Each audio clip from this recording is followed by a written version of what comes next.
We all remember the great photos of crew members Chell Lindgren and Scott Kelly as they ate lettuce on the station.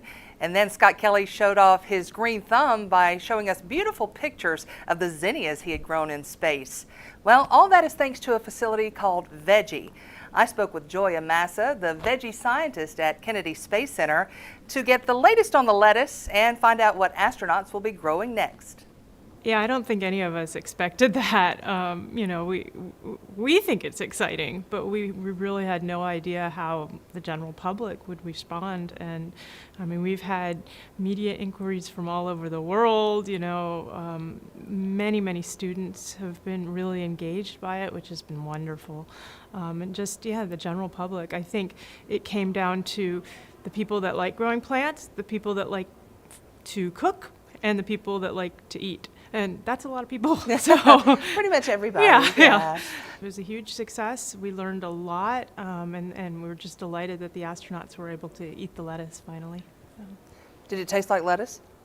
Well, from what we heard, it tasted fresh. It tasted a little like arugula. Some of the plants in this group get some more bitter compounds if they're under some stress, and they were under some water stress. And arugula tends to be a little more bitter than lettuce. So when we heard Scott Kelly said, it's kind of like arugula, we thought, that's really interesting. Maybe it did get some of those more bitter compounds, but I think in space, having that enhanced flavor is actually really desirable. So they seem to really enjoy it. There wasn't a lot. They didn't get to eat a ton.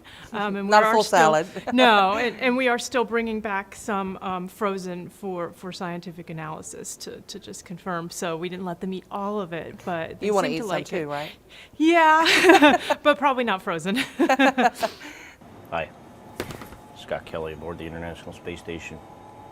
I want to go and check on my flowers I'm growing here in the Columbus module.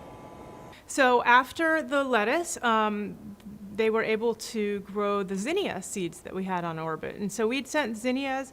We weren't sure when they would be able to eat the lettuce, so we wanted to send a crop that they wouldn't want to eat, but that they could enjoy and have bloom.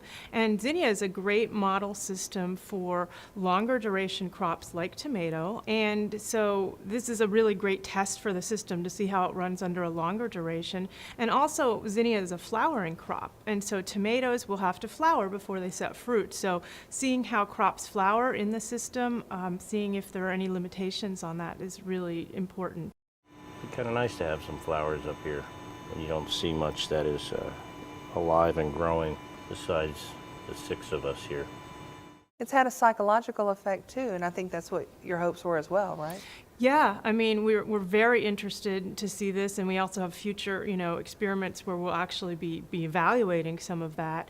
But just seeing the crew enjoyment, seeing them take the flowers out, move them to different parts of the habitat. They posed with one of the first flowers for the 300-day photo, and then they put it on their dining table for dinner that night. Aww. So I think it really shows the impact of having something green and growing when you're living in this environment so far away from Earth and from green growing things generally.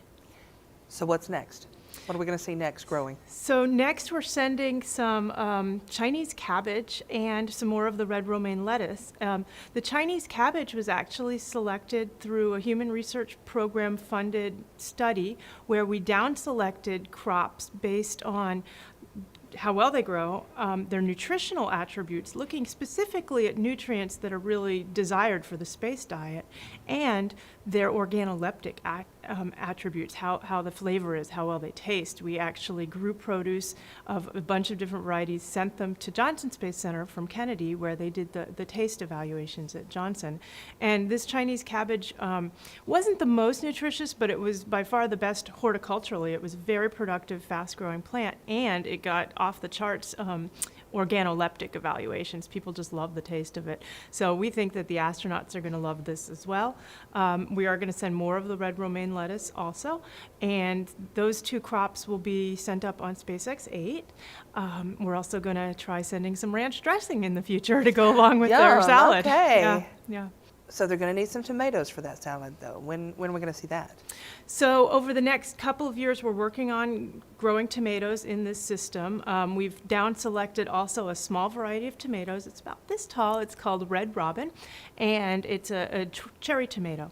And so we will have our next couple of veggie flights. We're going to actually be doing experiments, and this is something that I'm leading a team from Kennedy, Johnson, Purdue University, and Orbitech, Orbital Technologies Corporation, that developed the veggie. And we're doing light recipes for these crops. So we're going to see what is the best red to blue ratio to give the best nutrition and flavor and growth of the crops. And we're also going to do some fertilizer testing. So we'll do this with Chinese cabbage again, and then we're going to do this with dwarf tomato. And the Chinese cabbage will be probably around the end of 2017, and the dwarf tomato will be around 2018 timeframe. We're going to actually have 2 veggie units up there by that point to be able to do some side-by-side testing. What did you think when you saw the Martian and he was growing his own food? Oh, I thought that was wonderful. I think it really raised awareness among, the general public and NASA as a whole about the importance of food production and, getting us to the point where we will be able to grow a larger percentage of our diet. And also just the importance of having plants, in a scenario when you're on this really desolate, environment like Mars or even, a space habitat.